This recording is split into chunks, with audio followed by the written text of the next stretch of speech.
these chairs for short people. I'm wheeling around.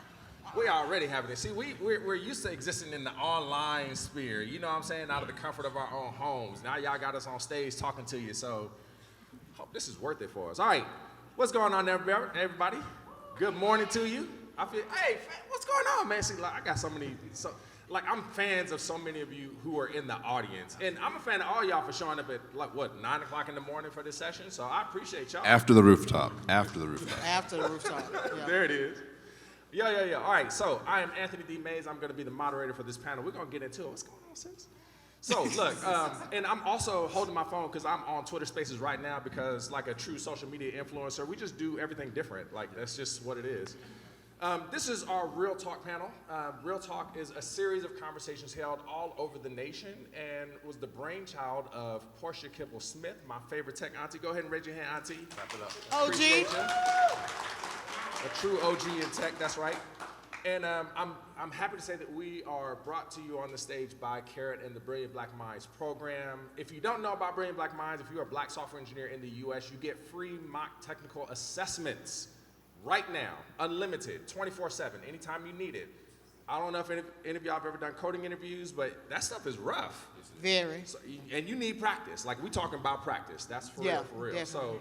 So I want you to get in on that. That's right? So I want you to make sure that you check us out. We're at the booth. We're doing our thing. And, oh, yeah, you can get yourself a free headshot and all that other stuff. Oh, so, yeah, don't just get the practice in the workshops and opportunities to get fast-tracked with our hiring partners, but also get your headshot. And they look pretty nice, if I may say so myself.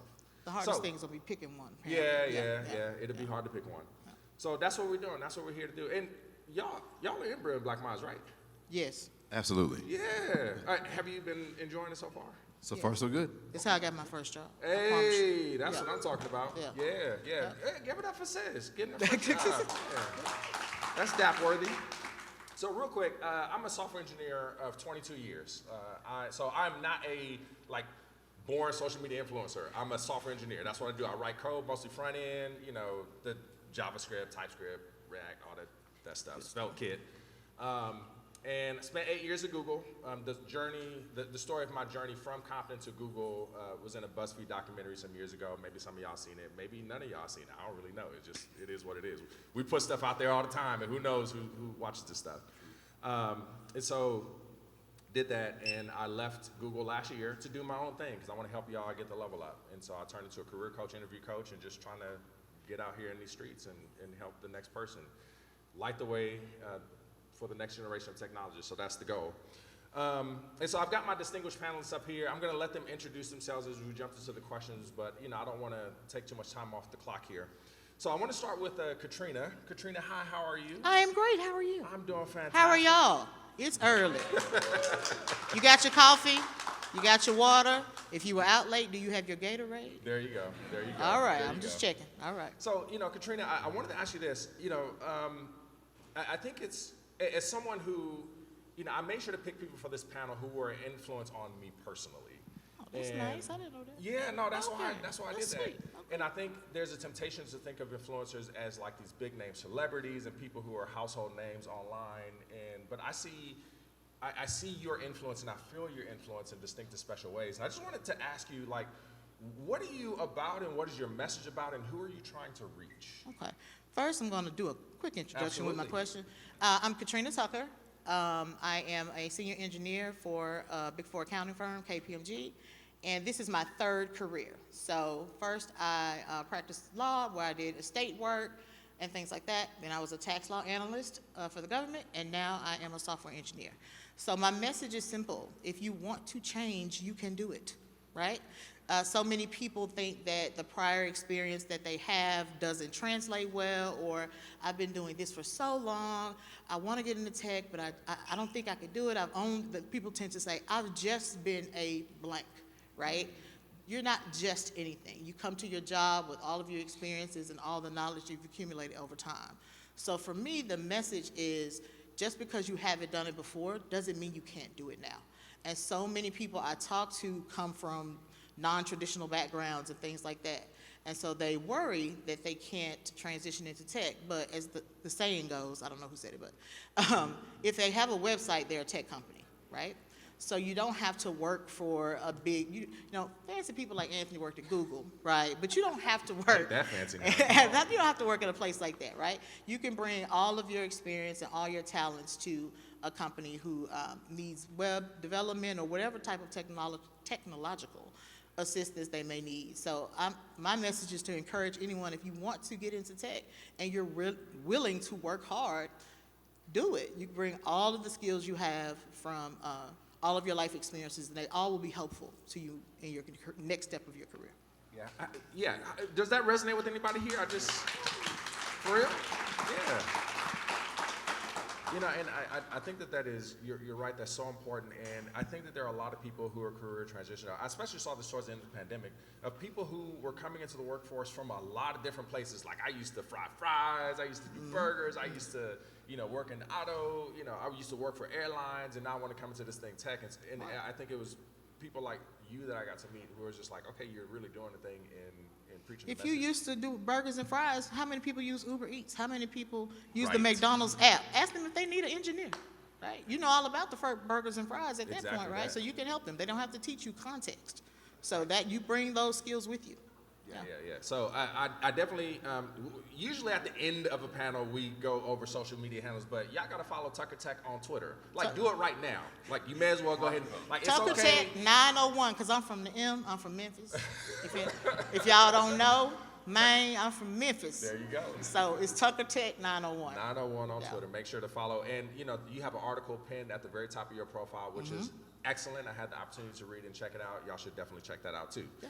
All right, my man, Lawrence Lockhart. Anybody know Lawrence? Anthony. Anybody see Lawrence? Everybody know Lawrence. My man. All right, so, you know, one thing that impressed me about you, and, you know, I know that, you know, being TikTok famous isn't everything, but you got 13,000 followers on TikTok right now. And you are one of the most consistent people that I see using social media. So my question is, how do you do it? Because I really suck at that. Like, you know, what drives you, you know, to be consistent in not just the frequency at which you publish, but also in the consistency and the message? Gotcha. Yeah, the funny thing for me, first of all, Lawrence Lockhart, I'm a software developer at FedEx by day, content creator by night. I call myself a developer advocate for the soon-to-be developer. The funny thing about that question to me is if this was a business, there would be no question. We wouldn't even need a panel. It's business 101. Hey, I'm a business. I have products and services. I want to get out to the world. Of course, I'm concerned about my brand. Of course, I want you to think my products and services are the best thing since sliced bread. But for whatever reason, or for a variety of reasons, when we drill it down to the individual, particularly in tech, us tech nerds, it's like, I don't want to do all that. Or the one I get hit with all the time, I don't do social media, which I respect. But the thing about that is, you don't want to take your disinclination towards social media and then expand that to giving up your personal brand. Your brand is literally an asset that you can wield to bring all kinds of results. And so you have two choices. Either A, you can accept the fact, and when you leave this conference, accept the fact that I deserve to be the author of my own book. Right. Or you can just leave it to chance and see what happens. It's your choice. Now, if you choose option A, I'm a child of an educator, I'm gonna give you some homework. It's 3 simple steps you can do. You can do this before you leave the conference. If you accept the fact that you deserve to be the author of your own book, I don't care if you're a brand new dev, principal, don't even know where you fit in tech, it doesn't matter. Do these 3 things for yourself. Figure out what is your story. What do you bring to the table? What are your strengths? You need to know that in a very concrete way. Number 2, what audience do you want to know that story? Is it youth for inspiration purposes? Is it companies for employment purposes? Is it small businesses for freelance purposes? Who is your audience or audiences? And number 3, what vehicle or vehicles do I want to choose to get my message across? Do those 3 things, they'll serve you very well. Yeah, I mean, that's 100 right there. Yep. You know, here's the thing too, is there was something that you said, I was remarking, I was talking to somebody yesterday who came to the booth and they were in marketing. And I was like, I so appreciate you, sister. Because I think as engineers, there's this mindset and inclination that we just build the things and somebody else takes care of the marketing and the publishing and the branding. But that doesn't actually work, right? Like, we have to learn how to represent our own accomplishments, how to talk about the things that we do and how that contributes to the bottom line so that people aren't taking our credit and most importantly, our money. Y'all feel me? Right. Right? So I appreciate that you brought that out because it is, as developers, we don't often think of the importance of marketing ourselves and being our own entrepreneurs. And I agree with you that, you know, becoming an influencer And I kind of say it like it's a dirty word because, like, It's really dirty. yeah, somebody told me I was an influencer one time. I was like, you lie. Like, don't That be. was me. Just call me You told Lawrence. that, and I said, you lying. Yeah. I mean, like, but do y'all think of yourselves as influencers, or is it just like you just come to accept that that's what you are now? Janackhe, go. Yeah. Oh, do I see myself as an influencer? Yeah, go ahead. Not Speak on it. really. No, you don't think so? No. Wait, But, okay. yeah. All right, was I the first to call you an influencer? Or Yes. Really? 100%. Yeah, I'm on a mission for real. All right, so look, so Janackhe, I mean, since you answered that, I think what's special about you is I see you as an influencer. Obviously, I've seen you running the Twitter streets and being very valuable on Twitter Spaces in different places and stuff like that. But you have an impact at the local level, and I know that you're very passionate about the work that you do in Denver. Can you tell us about that, and make sure to introduce yourself? Yeah. So I'm Janackhe Blackwell, Janackhe on Twitter. And I transitioned to tech probably about a year ago. I actually started out here in Atlanta, where a lot of you were last night at Pond City Market. I actually went to General Assembly, which is at Pond City Market. And so I went there in 2019, did my first software engineering boot camp. It was the hardest thing I've ever done in my life. I was the oldest person in the boot camp. But I approached life in a way of like, let me try this out. Let's see what happens. Let's just see what happens. And it kicked my tail, but I got through it. And it was the most rewarding thing I ever done, and it changed my brain. And so I ended up actually going back into my former industry, which was mortgage. That didn't work out, got laid off last year. And then I said, okay, I'm gonna get serious about tech. I ended up joining a webinar thing that Anthony was on. I had never heard of Anthony Mays, didn't know who he was, but I heard his story, and that was so inspiring to me, and I was like, yeah, okay, this is the motivation I need to keep going and the inspiration that I need to keep pursuing this. And so I ended up doing another boot camp last year. And then last December, I got my first fellowship position with Sauce Labs. That just ended literally 2 days ago. So yeah, it's definitely been a journey. But through it all, in the last year, I've met a lot of you that are sitting in the audience right now via Twitter and setting up coffee chats. I want to say, like, if you need to meet people, if you need inspiration, if you need motivation, start setting up coffee chats with people online and just hear their story and talk to them, ask them questions, pick their brains, because you never know just what kind of perspective that you can get from other people's stories. You never know what you can see, about their journey that mirrors yours, and it'll give you the push to keep going, especially when you're like, I'm putting in all of these applications, I'm not getting a job. Talk to people, because you're not alone. We've all gone through a lot of the same stuff, especially with job searching, and but you tell your story as well, because you don't know who's listening, and you don't know who needs to hear what you've been through, and the struggles that you've gone through as a developer, or somebody transitioning into tech, or even if you're a 10-year developer, tell your story, get it out there, because people need to hear it, and they want to hear it. Yeah, I love that. So look, I mean, I want to ask a couple of follow-up questions. I'm just going to kind of pepper these through, but do y'all have like a dashboard set up with like your follower counts across social media channels that you monitor every 15 minutes? That is an absolute and emphatic no. Okay, so yeah, because we're kind of doing myth busting here too, and I think that sometimes you can have that impression. No, I don't do any of that. I couldn't tell you how many followers I had on anything. And how he was saying, Janackhe said Anthony was the first person who called her an influencer. He called me an influencer, and I was like, who do I influence? What are you talking about, right?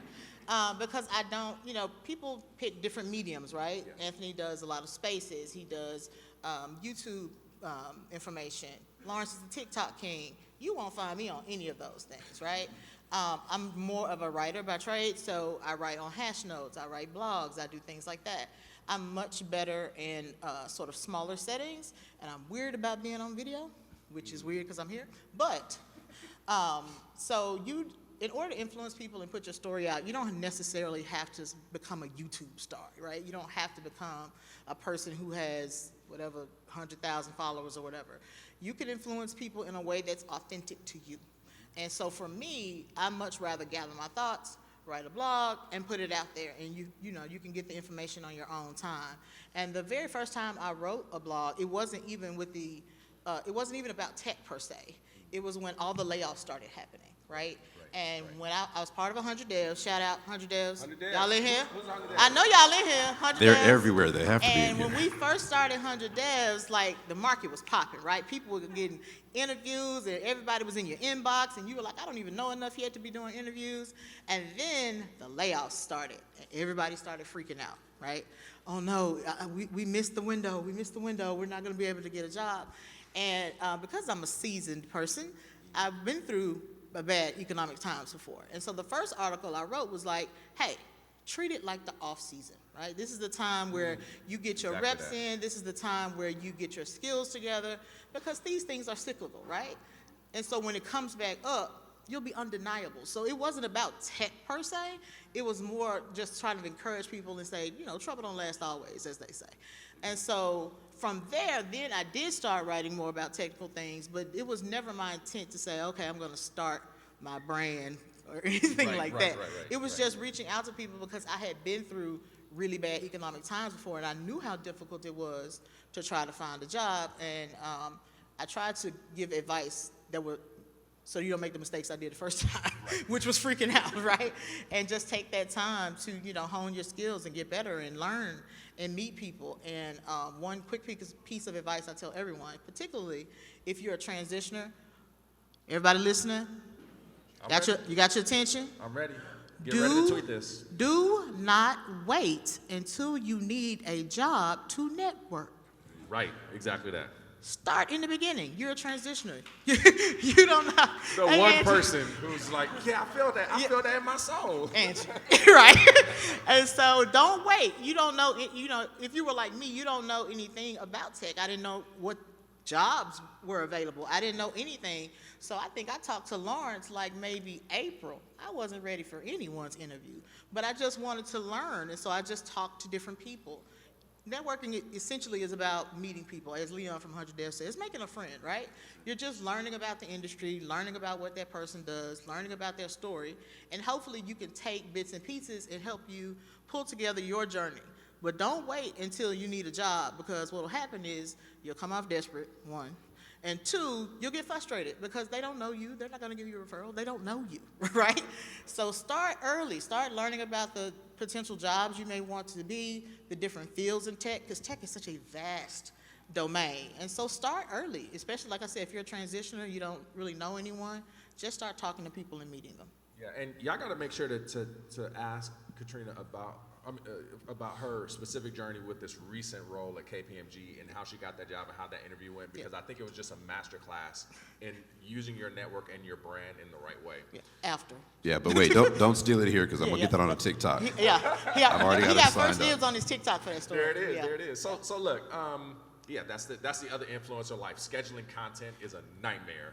It really is, but you know, it is what it is. So, look, I wanted to get into this part of it because you know this talk is also about personal. Well, before I do that, one of the reasons why I specifically called y'all influencers is because I saw you operating within the Brilliant Black Minds Discord in this community of 3,000, now 3,000 engineers, Black engineers who are like working together, and I mean, like it's grown A like, lot right from the beginning, yeah. but it was interesting to see how you all were leading in rooms of 10 or 20 people and having influence in that kind of realm.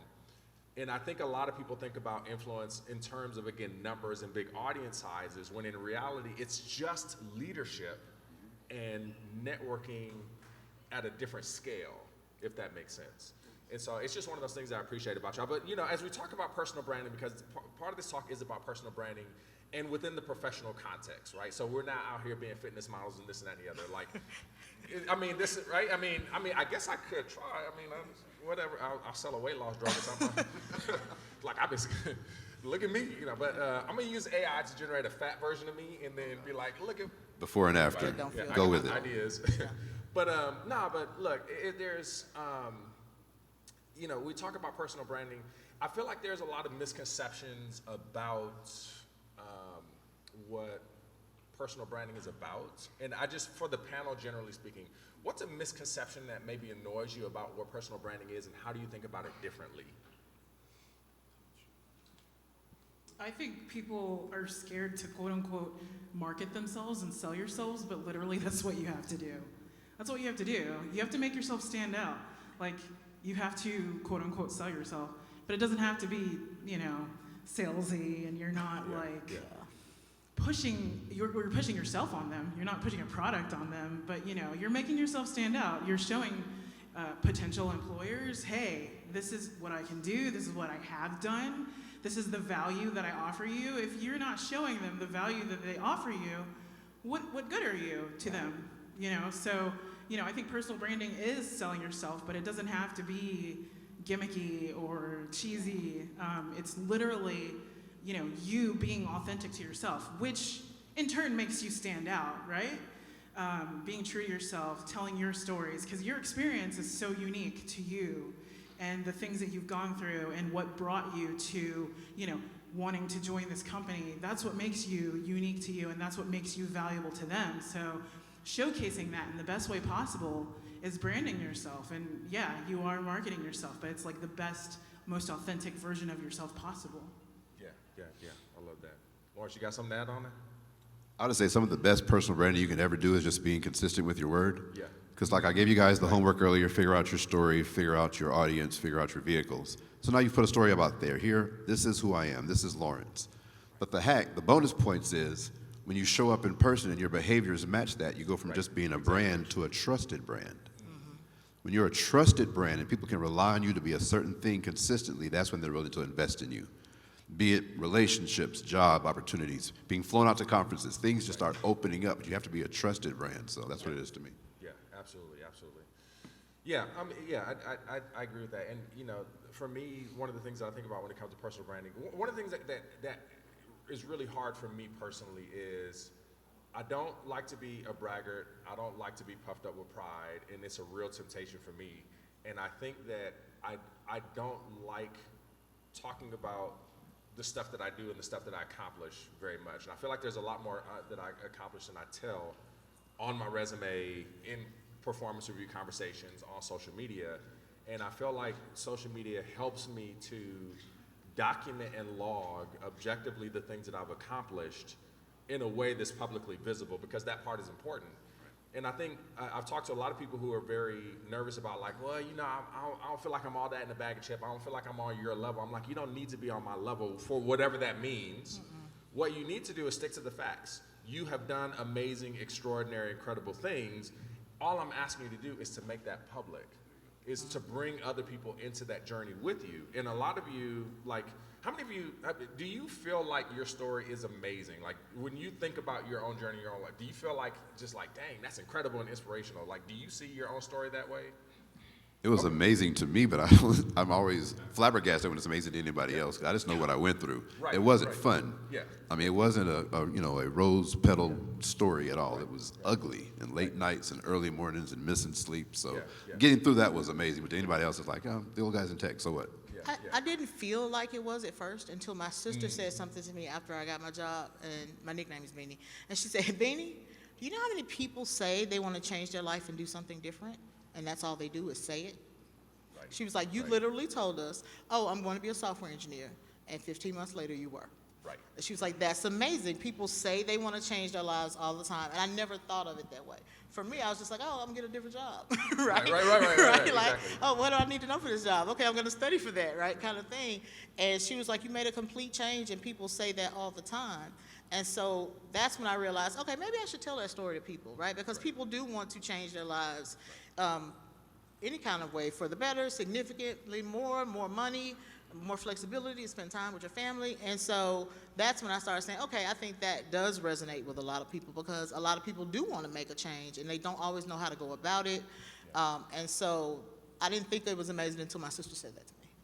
Yeah. I got you. Lawrence, you gonna add something on there? She just made a great point. I was going to say, and the church said, Amen. Amen. Okay. Yeah, vibe check. We in the right yeah, place. And that's the thing too. Is like it always amazes me, because when I reflect over my own life of surviving physical and sexual abuse, growing up in the hood as a foster kid, you know, graduating and then going to college and being the only one in my class and struggling through failing the Google interview, all this other kind of stuff.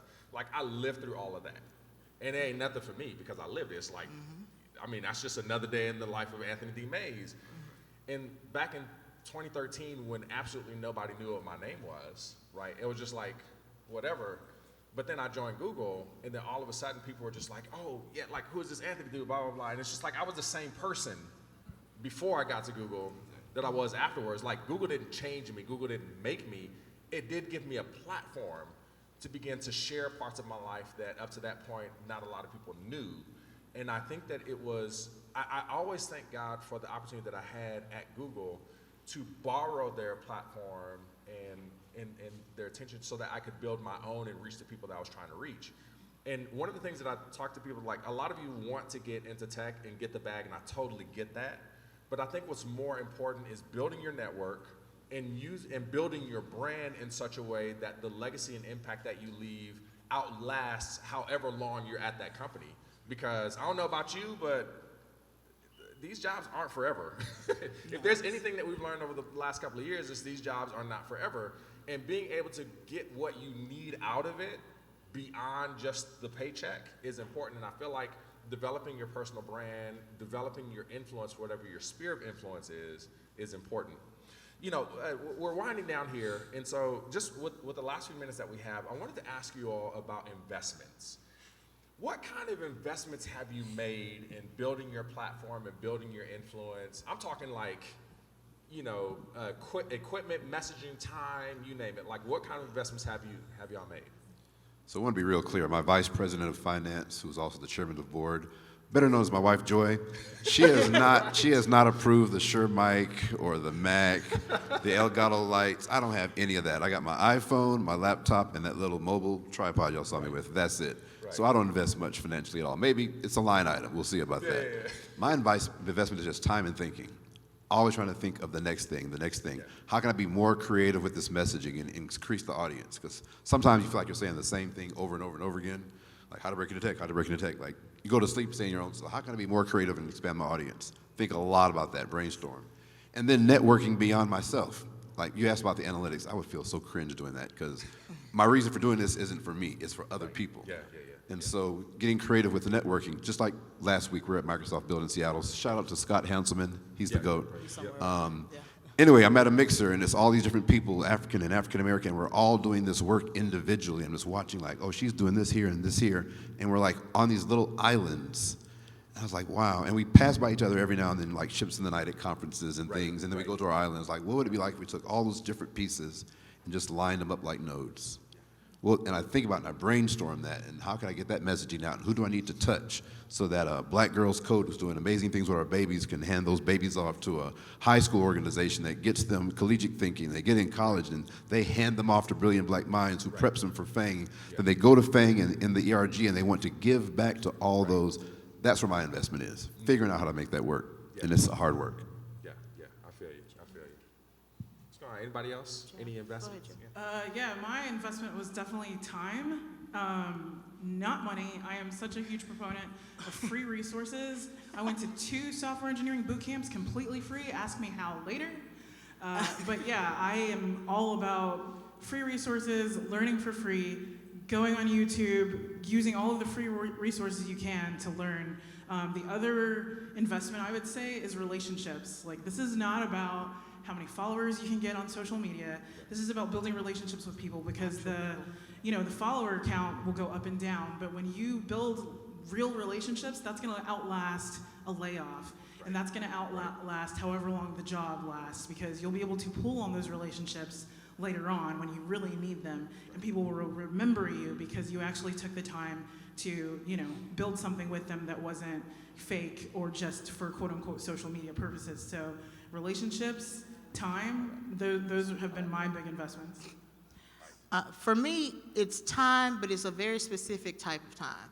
How many people, you're at work all day, you talk to people all day, and then when you get home, you don't want to talk to anybody, right? You don't talk to me about anything. I don't want to know anything. I want to get on my couch with my Cheetos and watch TV. I want to veg out. Don't ask me anything. If the house is not on fire and you're not bleeding a lot, do not call me, right? And so for me, because I'm that way, I had to make sure I had enough people time, right? Where I had enough time that when I'm speaking with people or connecting with people, I can really engage because my battery, after work, my battery about this big, right? And so, where your phone, after 20%, it start going down fast. You have to make sure you have enough emotional time and connection time to give to someone, because for me, that time is very precious because I need a certain amount of downtime. And so it's not about time on the clock per se, or an hour or 2 hours. It's saying, okay, how much realistic time do I have to make a meaningful connection with someone when I need to talk to them? And so for me, that's the biggest investment, of making sure I have that real connection time when I'm talking to someone. I'm paying attention to them so that I can learn from them and they can learn from me. Because for me, I only have so much social engagement time before I shut down. And so for me, the time, like I said, it's not minutes on the clock per se, but time where I'm actually going to be present. And so for me, that's the biggest investment because I have to schedule that out. Yeah. Oh, so I'm the only one that spent a bunch of money, like for real, like. That's why you Anthony D. But you Bangs, have a bunch though. of money, I so mean, what's the question? I have spent money on websites, LLC, Oh, wait, I domain did do that. names. Yeah, you did LLC. I do too? have Yeah, an LLC. yeah. I do. Yeah. I've spent money on. I got a Shure SM7B. I got a Rodecaster Pro Fancy. 2, I know. whatever that console thing. Mm-hmm. But I love it. EOS R camera. I got sound panel on the background. You got a lot. I bought little rolling beats. studio. Yeah, like Okay. it's my whole backpack is a whole TSA situation. Like every time I go to the airport. But I mean, the reason why I've done all that is because part of, I think, my brand, I think that's important, is just making sure that I'm delivering at a high quality and a high standard. I want folks to know that a black man and a software engineer can produce engaging content that makes sense to people and is enjoyable and all those other kinds of things. And so I feel like, you've seen, like, from us that there's levels to this thing, and there's different, you don't have to have a lot of money in order to get started and to do and have impact, or you can invest a lot. Like, it is what it is. But the important thing, I think, is to get started, figure out what your story is, be willing to share that, and network, tap into it. Now, not when Right you do the now. job. Yeah, Right absolutely, now. absolutely. Okay. So I thank you all for showing up for this panel, and hope, did y'all enjoy it? Like, have you learned something? We're so grateful for you. Make sure to look us up, Anthony D. Mays on Twitter, Tucker Tech. 901. Don't 901 forget the on Twitter. 901. That's right. We got Coding Pass on TikTok. Actually, Lawrence D. Lockhart. I'm working on my branding. You may have heard of Okay, that. all right. Lawrence D. So Lockhart Lawrence D. all Lockhart on things. most platforms. Right, and Janackhe, Janackeh. Everybody knows Janackhe. Nailed it. All right, y'all have a good one. Thank y'all.